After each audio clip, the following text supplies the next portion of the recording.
परीक्षित पुछा दे गुरुदेव मिगी दसो कि परमात्मा की दृष्टि एक होनी चाहिए। बोलते हाँ।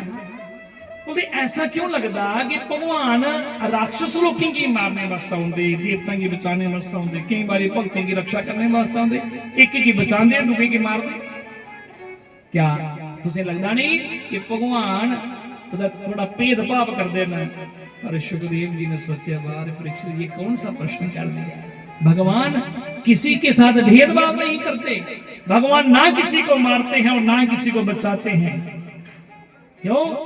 जीव कर्म के अनुसार कर्म ना जायते जंतु, भगवान कृष्ण गीता में कहते हैं कर्म ना जायते जंतु कर्म नैवं विलीयते सुखम दुखम भयम क्षेमम और कर्म ना भावी पद्यते।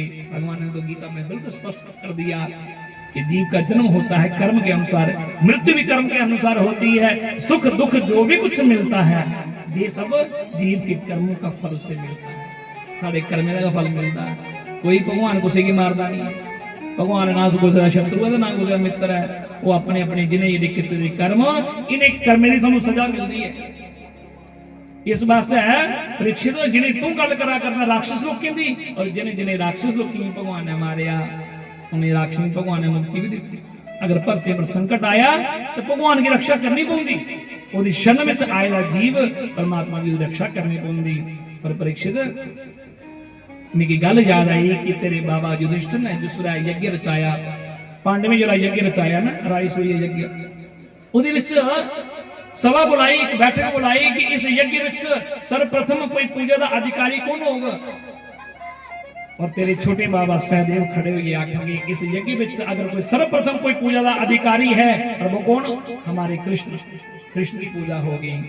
पर आदि भगवान कृष्ण की जुलाई ने गल आखी तो उस सभा में आकर परीक्षित भगवान कृष्ण का एक शत्रु बैठे रहा जो नाम है शिशुपाल।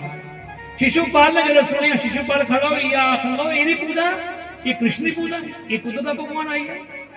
और 4 दिन पहले गोकुल में गवां चरांदा है, गऊ चराने वाला एक ग्वाला जो दे मां प्यो का भी कन्फर्म नहीं है। कोई आदा देवकी का पुत्र है, कोई आदा यशोदा का पुत्र है, और यही पूजा भगवान कृष्ण की लगा गालियां देनी। पता नहीं पांडवे सामने भगवान की कोई गालियां दे। और अर्जुन भगवान कृष्ण की अपना गुरु मनता है। और जो अर्जुन जो सुनिया अर्जुन अपना गांडी उठाई लिया। अर्जुन ने आख्या शिशुपाल खबरदार मेरे कृष्ण की अगर तो कोई गाली दी हमारे साथ है ना कि सारे इष्ट की, सारे परमात्मा की, राम की, कृष्ण की कोई भी भगवान के प्रति कोई अपशब्द बोला है तो ऐसे आदमी की छोड़ना नहीं चाहिए, मतलब परित्याग करना चाहिए। कोई भी करा है भगवान का अपमान हम अपने सहन करें। साढ़े इष्ट की हाथ की कथा सुनता है तो साढ़े इष्ट की कोई गालां कढ़े ये फिर कदे नहीं हो सकता। गुरु दी भगवान दी निंदा सुनना सुनो ये बड़ा बड़ा पाप। और अर्जुन ने खड़ा हुआ पांडवे की भीमसेन की सारे की क्रोध आई है। भगवान ने इशारा कर इशारा करोड़े कि कोई नहीं बोला पर गुस्सा सारे भी करनगे। भगवान ने मना कर उड़िया। भगवान की गालां कढ़ी आ भगवान ओदी गालियां गिनती करी जा रहे की करा दे सोचा दे इदी मांगने में वायदा किते दा कि 100 गलती तक इसी माफ करी उड़ेगा।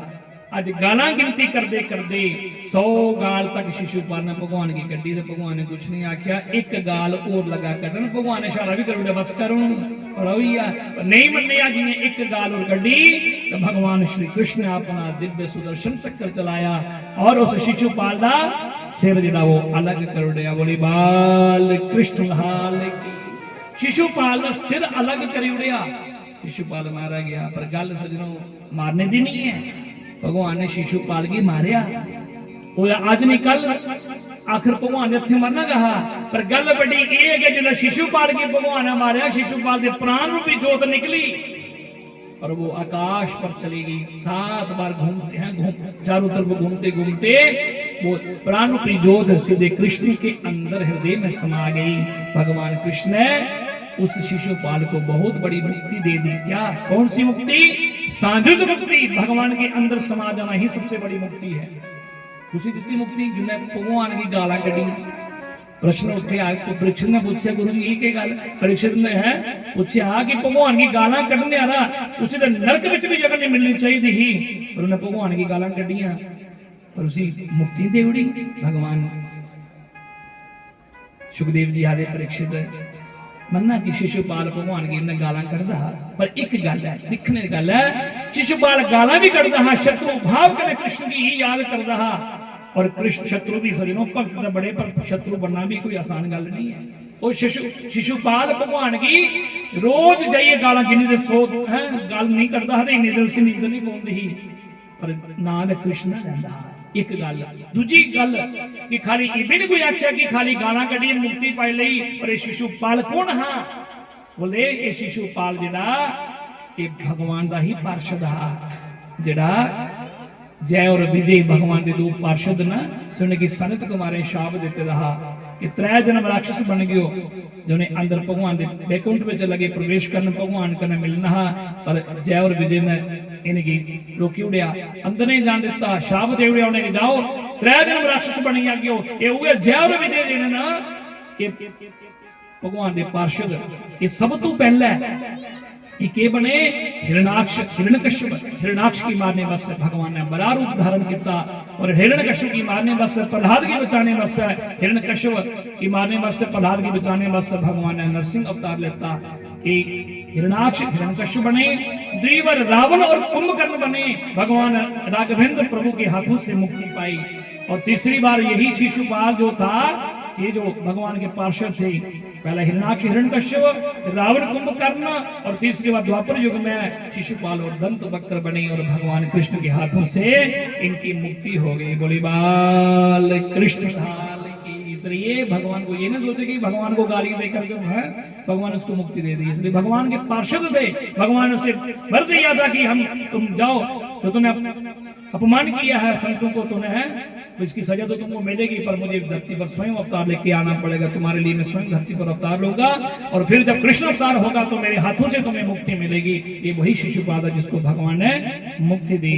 बोली बाल कृष्ण लाल की।